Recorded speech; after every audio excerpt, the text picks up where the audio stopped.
तो जो आज का जो हमारा वीडियो होने वाला है उसमें हम कुछ सवालों के जवाब देने वाले हैं। जैसे अगर हम सवालों की बात करेंगे तो अगर आपके मन में ऐसे सवाल है कि मीन्स अगर मेरे पास सिर्फ बहुत कम अमाउंट का पैसा है, यानी समझ जाए मेरे पास सिर्फ 5,000 या फिर 10,000 या फिर 1,000 या फिर सिर्फ 500 रुपये है और मुझे स्टॉक मार्केट में इन्वेस्टमेंट चालू करनी है, तो मैं कैसे कर सकता हूँ। अगर मेरे पास सिर्फ 500 या फिर 1,000 रुपये ही है तो फिर मैं अच्छे से डाइवर्सिफिकेशन कैसे कर सकता हूँ, कि क्या मैं डाइवर्सिफिकेशन कर सकता हूँ, क्या मैं नहीं कर सकता हूँ, क्या मैं डाइवर्सिफिकेशन करके बॉन्ड में, साथ ही साथ रियल एस्टेट में, साथ ही साथ गोल्ड में, ये सब जगह पे मैं सिर्फ 500 रुपये से इन्वेस्टमेंट कर सकता हूँ। सो ये सब सवाल अगर आपके दिमाग में है सो आपने बराबर वीडियो पर क्लिक किया है। हम इस वीडियो में आपको ये सब सवालों का जवाब देने वाले हैं, ठीक है।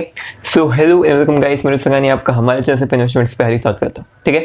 सो चालू करते हैं हमारा वीडियो बिना टाइम पास के। लेकिन उसके पहले अगर आपने हमारे चैनल को सब्सक्राइब नहीं किया या फिर आप हमारे चैनल पर नए हो तो आप प्लीज़ हमारे चैनल को सब्सक्राइब कर देना और बाजू में बेल आइकन है उसको भी दबा दीजिएगा। सो जो सबसे पहला क्वेश्चन किसी भी एक नए इन्वेस्टर के दिमाग में होता है वो ये होता है कि मेरे पास बहुत कम पैसा है, यानी मेरे पास तकरीबन सिर्फ 500 या फिर 1,000 रुपये है या फिर 5 या फिर 10,000 रुपये है।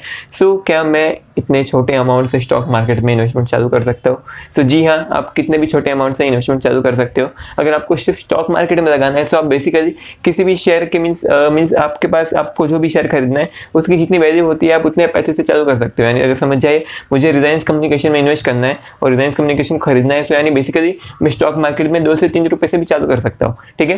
लेकिन अगर आपको बेसिकली इन्वेस्टिंग करनी है तो आपको बेसिकली अच्छा खासा डाइवर्सिफिकेशन करना पड़ेगा। यानी आपके पास अच्छा खासा डाइवर्सिफिकेशन होना चाहिए। यानी आपको थोड़ा पैसा बॉन्ड में लगाना पड़ेगा, थोड़ा स्टॉक में लगाना पड़ेगा, थोड़ा गोल्ड में लगाना पड़ेगा, थोड़ा रियल एस्टेट में लगाना पड़ेगा, ताकि अगर कभी भी मार्केट क्रैश आए तो आपका पूरा पोर्टफोलियो एक साथ धड़ाम करके नीचे एकदम बहुत बड़े लॉस के साथ ना गिर जाए, ठीक है। यानी मीन्स आपको थोड़ा सा डाउन साइड प्रोटेक्शन मिल जाए, ठीक है। सो बेसिकली अगर हम देखेंगे सो ये सब जगहों पे आपके दिमाग में क्वेश्चन होता है कि क्या मैं इन्वेस्टमेंट कर सकता हूँ 1,000 रुपये से। सो मेरे दिमाग में भी क्वेश्चन था जब मैंने चालू किया। मैंने तकरीबन 2 या फिर 2,500 रुपये के साथ चालू किया था स्टॉक मार्केट में इन्वेस्टमेंट, और तभी मेरे दिमाग में भी एक क्वेश्चन था और मैंने बहुत रिसर्च किया और तब जाके मुझे इस क्वेश्चन का जवाब मिला। और आज वही क्वेश्चन का जवाब हम यहाँ पे दे रहे हैं कि जी हाँ, आप बिल्कुल सिर्फ 1,000 या फिर 500 रुपये से बहुत अच्छा डाइवर्सिफिकेशन कर सकते हो। यानी बेसिकली आपको अच्छा खासा रिटर्न भी मिलेगा और आपका डाइवर्सिफिकेशन है वो भी अच्छा खासा हो जाएगा सिर्फ 500 या फिर 1,000 रुपये से, ठीक है। सो वो कैसे होगा वो आपको हम आगे बताएंगे। सो बेसिकली आपको डाइवर्सिफिकेशन करने के लिए कुछ चीज़ों में इन्वेस्टमेंट करनी होती है, यानी बेसिकली कुछ एसेट क्लास में इन्वेस्टमेंट करनी होती है। जैसे अगर हम उस इन्वेस्टमेंट क्लास की बात करेंगे तो सबसे पहले आपको स्टॉक में इन्वेस्ट करना है जो कि आपका मेन एम है। देन आपको थोड़ा रियल एस्टेट में इन्वेस्ट करना है, थोड़ा गोल्ड में इन्वेस्टमेंट करना है और थोड़ा बॉन्ड में इन्वेस्टमेंट करना है। अगर आपको गोल्ड और रियल एस्टेट में इन्वेस्टमेंट नहीं करना है तो बेसिकली आपको स्टॉक और बॉन्ड में इन्वेस्टमेंट करना चाहिए। सो अगर आपको भी पता नहीं है कि बॉन्ड क्या होता है तो आप प्लीज नीचे कमेंट सेक्शन में पूछ सकते हैं, हम उसका जवाब देंगे, या फिर बेसिकली बॉन्ड क्या होता है उसके ऊपर एक अलग वीडियो बनाएंगे, ठीक है। सो बेसिकली अगर आपको बॉन्ड में इन्वेस्टमेंट करना है और आपने थोड़ी बहुत रिसर्च की होगी तो आपको पता होगा कि कोई भी जो बॉन्ड होता है वो कम से कम 10,000 रुपये का आता है, यानी वो तकरीबन 5 से 10,000 रुपये का आता है। और आपका यहाँ पे जो पूरा पोर्टफोलियो है वो सिर्फ 2,000 रुपये का या फिर 1,000 रुपये या फिर 500 रुपये का है। सो आप 500 रुपये से मीन्स 5,000 या फिर 10,000 का बॉन्ड कैसे खरीद सकते हो, आप मीन्स डाइवर्सिफिकेशन कैसे कर सकते हो। और बेसिकली यहाँ पे जो हमारा जवाब है वो ये आता है कि आप यहाँ पे जो बॉन्ड है उसमें, यानी जो बॉन्ड होता है उसमें डाइवर्सिफिकेशन करने के लिए आप बॉन्ड के म्यूचुअल फंड का इस्तेमाल कर सकते हो। सो अब ये बॉन्ड का म्यूचुअल फंड क्या होता है, जैसे अगर हम बात करेंगे तो बहुत सारे अलग अलग टाइप के म्यूचुअल फंड होते हैं। स्टॉक का होता है, यहाँ पे मनी मार्केट के म्यूचुअल फंड होते हैं, डेप्ट के होते हैं और वैसे ही बॉन्ड के भी होते हैं। सो बेसिकली ये जो बॉन्ड का जो म्यूचुअल फंड होता है उनकी जो मिनिमम इन्वेस्टमेंट अमाउंट है वो बहुत कम हो सकती है। कोई कोई म्यूचुअल फंड की जो मिनिमम इन्वेस्टमेंट अमाउंट है वो तकरीबन 100 रुपया भी हो सकती है, ठीक है। सो बेसिकली आपको कम से कम 100 रुपया बॉन्ड में इन्वेस्टमेंट करना ही पड़ेगा। सो अगर आपका पोर्टफोलियो 500 या फिर 1,000 रुपये का है सो बेसिकली आप यहाँ से बॉन्ड में इन्वेस्टमेंट कर सकते हो, ठीक है।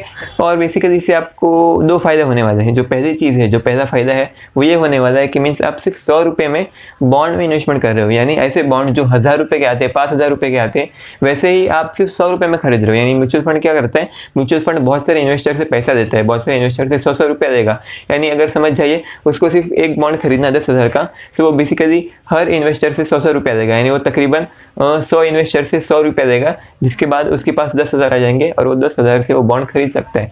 और बेसिकली सिर्फ म्यूचुअल फंड में सिर्फ 100 इन्वेस्टर नहीं होते, बहुत सारे लाखों करोड़ों इन्वेस्टर होते हैं जो अपना पैसा लगाते हैं, जिसकी वजह से कंपनी के पास बहुत सारे पैसे आ जाते हैं, जिसकी वजह से कंपनी बहुत सारे अलग अलग टाइप के बॉन्ड में इन्वेस्टमेंट कर सकती है। जिसकी वजह से आपको दूसरा फायदा होता है वो ये होता है कि आपके पास एक अच्छा खासा बॉन्ड का डाइवर्सिफाइड पोर्टफोलियो हो जाएगा और आपको बेसिकली यहाँ पे कोई भी रिसर्च करने की जरूरत भी नहीं पड़ने वाली। ठीक है, सो अगर हम बॉन्ड की बात करेंगे, सो एक बॉन्ड की जो कीमत होती है वो तकरीबन 5,000 या फिर 10,000 के आजू बाजू होती है।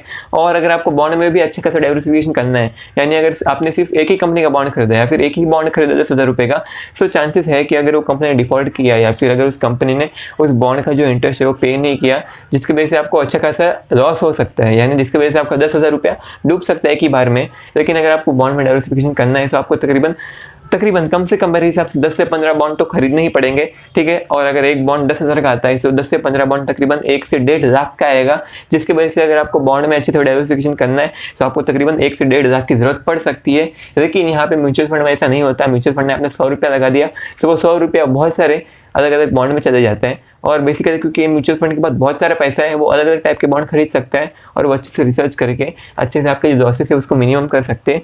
जिसकी वजह से आपको अगर बॉन्ड में इन्वेस्टमेंट करना है तो आपको बेसिकली बॉन्ड के म्यूचुअल फंड में ही इन्वेस्टमेंट करना है।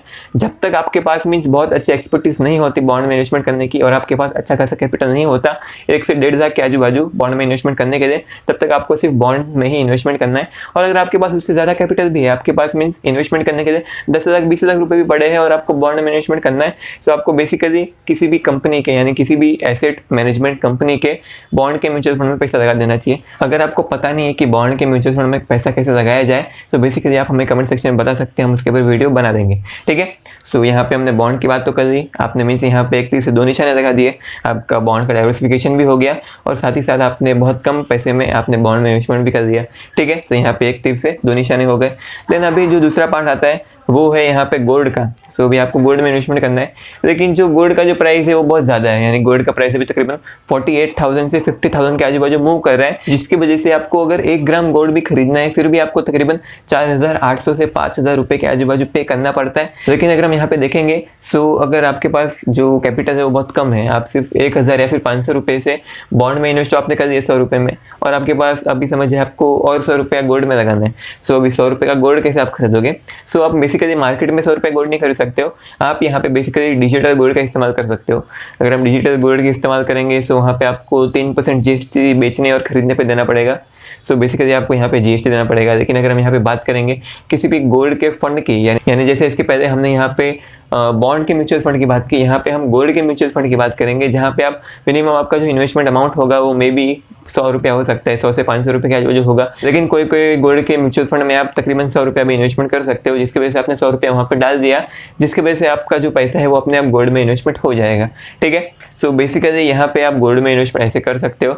सो बेसिकली इससे होगा क्या, इससे आपको जो टैक्सेस है यानी आपको बेसिकली 3% जीएसटी खरीदते टाइम और 3% बेचते टाइम नहीं देना पड़ेगा, जिसकी वजह से आपको यहाँ पे भी एक तीर से 2 निशाने हो सकते हैं। जो पहला निशाना है वो ये है कि आपके पास मीन्स एकदम कम अमाउंट में आप यहाँ पे गोल्ड में इन्वेस्टमेंट कर सकते हो, और जो दूसरा बेनिफिट है या फिर जो दूसरा निशाना है वो ये है कि आपको बेसिकली खरीदते हैं बेचते टाइम आपको यहाँ पे 3% का जीएसटी नहीं देना पड़ेगा, यानी आपको तकरीबन कुल मिला के 6% जीएसटी से राहत मिल जाएगी। ठीक है, सो बेसिकली अगर आपके पास जो कैपिटल है उसकी लिमिट नहीं है, अगर आपके पास मीन्स अच्छा खासा कैपिटल है और अगर आपके पास तकरीबन आप 1 ग्राम गोल्ड खरीद सकते हो, सो आपको बेसिकली यहाँ पे सोवरेन गोल्ड बॉन्ड में इन्वेस्टमेंट करना चाहिए। सो आरबीआई खुद आपको गोल्ड बेचता है, ठीक है, सो उसको हम सोवरेन गोल्ड बॉन्ड बोलते हैं, और उस पर आपको गोल्ड का रिटर्न तो मिलता है, यानी गोल्ड का प्राइस जितना बढ़ता है उतना प्रॉफिट तो होता है, लेकिन साथ ही साथ हर साल आपको 2.5% का एक्स्ट्रा प्रॉफिट भी होता है। सो अभी इसके बारे में और जानने के लिए आप ये जो हमारी आई बटन में हमने एक लिंक दी है वीडियो की सोवरेन गोल्ड बॉन्ड के ऊपर, आप उसके ऊपर क्लिक करोगे तो हमने पूरी वीडियो बनाई, जिसकी वजह से आपको वो सब जो सोवरेन गोल्ड बॉन्ड है उसके बारे में पूरी तरीके से पता चल जाएगा। ठीक है,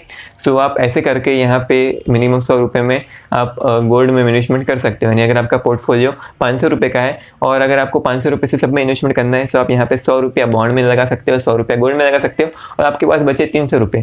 तो अभी 300 रुपये समझ जाए अगर आपको यहाँ पे रियल एस्टेट में इन्वेस्टमेंट करना है, तो अभी रियल एस्टेट में कैसे इन्वेस्टमेंट करोगे 300 रुपये से?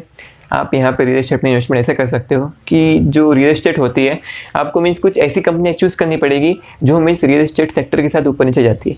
जैसे अगर हम यहाँ पे बात करेंगे सो हाउसिंग फाइनेंस कंपनी की, यानी ऐसी कंपनियाँ जो बेसिकली जो रियल एस्टेट है उसको बनाने के लिए या फिर रियल एस्टेट प्रॉपर्टी को खरीदने के लिए वो लोन देती है, ठीक है। सो अगर बेसिकली रियल एस्टेट सेक्टर ऊपर जाएगा सो ये जो हाउसिंग फाइनेंस कंपनी है उनको इनडायरेक्टली फायदा होगा, ठीक है। यानी बेसिकली कुल मिला के उनको तो फायदा होने वाला है, क्योंकि अगर आप घर खरीदोगे या फिर आप घर बनाओगे या फिर कुछ भी करोगे सो आपको लोन तो उठाना ही पड़ेगा। यानी मोस्टली बहुत सारे लोग लोन उठाते हैं जिसकी वजह से इनको इनडायरेक्टली फायदा होता है। सो अभी ऐसी कंपनी कौन सी होती है, ऐसी कंपनी हो गई HDFC Housing Development Finance Corporation of India. Then जो दूसरी कंपनी है वो हो गई LIC हाउसिंग फाइनेंस। आप ये सब कंपनियों में इन्वेस्टमेंट कर सकते हो, ठीक है। सो बेसिकली आप ये सब कंपनियों को स्टॉक खरीद सकते हो, यानी अगर रियल एस्टेट सेक्टर ऊपर जाएगा सो ये सब कंपनियों का स्टॉक प्राइस भी ऊपर जा सकते हैं। लेकिन आपको यहाँ पे एक चीज़ का ध्यान देना चाहिए कि आपको प्राइस बहुत ज़्यादा पे नहीं करना है, ठीक है। सो आप रियल एस्टेट में ऐसे इन्वेस्ट कर सकते हो कि आपको बेसिकली रियल एस्टेट सेक्टर से मिलती जुलती कोई और कंपनी का शेयर खरीदना चाहिए और वो भी अच्छे प्राइस पे खरीदना चाहिए, जिसकी वजह से आपको बेसिकली जो डाइवर्सिफिकेशन है वो और भी अच्छा खासा हो जाएगा, ठीक है। और अगर आपके पास कोई कैपिटल की मीन्स रिस्ट्रिक्शंस नहीं है, आपके पास अच्छा खासा कैपिटल है, तो बेसिकली अगर आपको रियल एस्टेट में इन्वेस्टमेंट करना है तो आप बेसिकली रीट का इस्तेमाल कर सकते हो। रीट क्या होता है? रीट यानी रियल एस्टेट इन्वेस्टमेंट ट्रस्ट। सो अब ये रीट क्या होता है? रीट यानी आप बोल सकते हो कि वो रियल एस्टेट का म्यूचुअल फंड है, ठीक है। तो इसके ऊपर हमने पहले एक वीडियो बनाई है, उसका मिनिमम इन्वेस्टमेंट अमाउंट तकरीबन 38,000 से 50,000 के आजू बाजू होता है।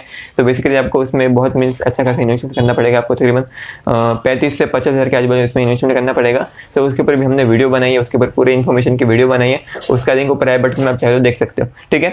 सो बेसिकली आप ऐसे करके अपना जो पोर्टफोलियो है, अगर आपके पास सिर्फ 500 रुपये है सो उस 500 रुपये को आप 4 अलग अलग एसेट क्लास में लगा सकते हो, बॉन्ड में लगा सकते हो, गोल्ड में लगा सकते हो, रियल एस्टेट में लगा सकते हो और साथ ही साथ स्टॉक में भी लगा सकते हो, ठीक है। तो इससे आपका अच्छा खासा डाइवर्सिफिकेशन हो जाएगा और जिसके वजह से आपका जो रिटर्न्स है वो अच्छे खासे होंगे और साथ ही साथ अगर मार्केट गिरती है फिर भी जो आपका पूरा पोर्टफोलियो एक साथ नहीं गिरेगा, ठीक है। सो ये वीडियो देखने के लिए थैंक यू सो मच। मेरे हिसाब से आपको वीडियो अच्छी लगी होगी। अगर आपको वीडियो अच्छी लगी और ऐसी वीडियो और चाहिए तो प्लीज़ हमारे चैनल को सब्सक्राइब कर देना और जो बाजू में बेल आइकन है उसको भी दबा दीजिएगा और प्लीज़ वो लाइक बटन भी दबा देना, क्योंकि ये वीडियो बनाने में बहुत मेहनत लगती है हमें। सो अगर आपने वो लाइक बटन दबा दिया है तो हमारे हिसाब से हमारी मेहनत है उसका फल हमें मिल जाएगा, ठीक है। सो प्लीज़ वो लाइक बटन दबा देना और थैंक यू सो मच इस वीडियो को यहाँ तक देखने के लिए। Thank you so much. अब हम चलते हैं और ऐसी ही वीडियो हम फ्यूचर में भी लाते रहेंगे, ठीक है। So thank you so much.